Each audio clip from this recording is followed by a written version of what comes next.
Most video edits fail because the brief isn't clear and you expect the editor to just pick up a vibe and read your mind. So I have spent many hours briefing hundreds and hundreds of videos over the years, and I have got a really good process that I use to brief my video editors at Automation Agency. Here is one of my favorite tasks, and I'm going to run you through exactly what I do with this process. All right, so we log into our Automation Agency account, and what we need to do here is understand that we are basically sending a video task. So I have a pre-saved video production task here I'm going to show you, but basically it's a video task and then we need to assign the brief. All right, so you'll see at the top, you tick the video box. You can obviously do these other things, but this is a video task. I just give it a task name, video, YouTube production, and then each time I submit this, I might just add the title of the video so it's more meaningful. But this is the template that I run from. And again, if you want the task brief, I'm going to share that with you too.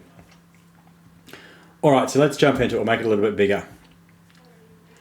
So what we need to do for starters is always provide the supporting material. So in this case, we need to provide the raw video file. So I just upload that to Drive, and then I share a Drive link in here. So that's the first step. They need to have the material to work with. Okay, and we need to be clear. All right, so I'm saying here, what I need is the start and finish of it trimmed. For example, if I'm not smiling or I'm leaning in to press the on/off record button, trim those bits out. That's very clear. Second part, add B-roll at relevant moments throughout the video. Okay, so to illustrate the points. So again, you're giving enough leeway to the editor to use their discretion to go, okay, well, let's maybe put in a business professional here, or someone on their computer, or whatever else. But you're not literally having to say, okay, at second 43, put in a picture of this, because that would take you as the video creator too much time and effort. But you're providing enough of a clear brief that the video person can do it properly. I also say add some zoom in, zoom out cuts and effects strategically to keep it dynamic and engaging.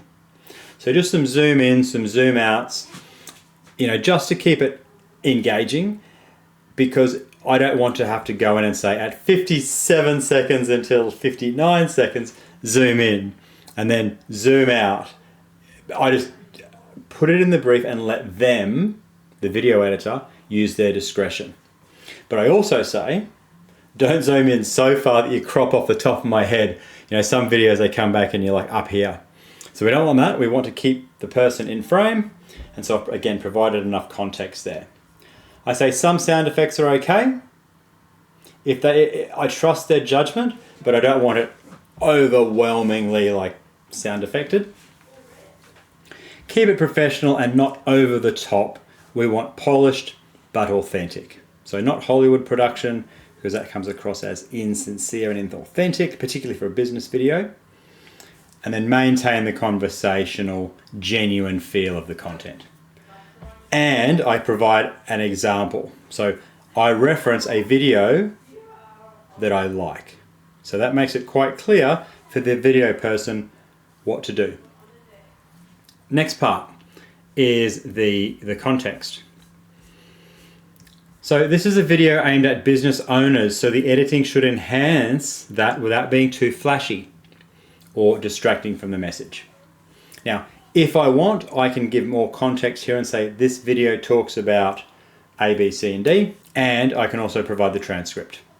So by the time we are submitting this task for video production, I've obviously recorded it, so I can provide the transcript, and I can also then take the transcript and just run it through ChatGPT to say what are the 4 or 5 things this video is about, and then use that there.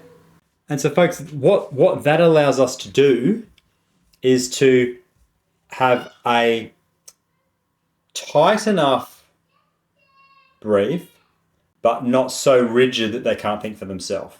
and not so loose that they've just got to sort of read your mind and pick up the vibe that you're putting out. So I find that really, really useful for my videos. You may have a slightly different twist to this. You may want to have specific B-roll of you on stage or you doing an interview from a side camera or whatever. You can just put those things in and specify it. But I found that that framework works really, really well. And if you want an automation agency to do this for you, just sign up for an account.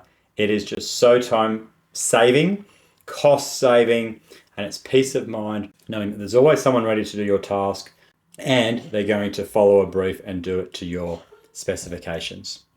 So firstly, sign up for an account if you haven't already, but secondly, comment brief in the comments down below, and what we'll do is we'll send you a Google Doc of this task. And at the start, you may have a couple of back and forths with your video designer, but as you do that, make sure that you add your preferences into the brief and you'll end up with something super, super polished that works just right for all of your videos. All right, for more tips, templates, task briefs, follow the channel and there'll be loads more of these automation agency tasks ready for you to copy and paste and use to get all of your marketing stuff done with automation agency. Cheers.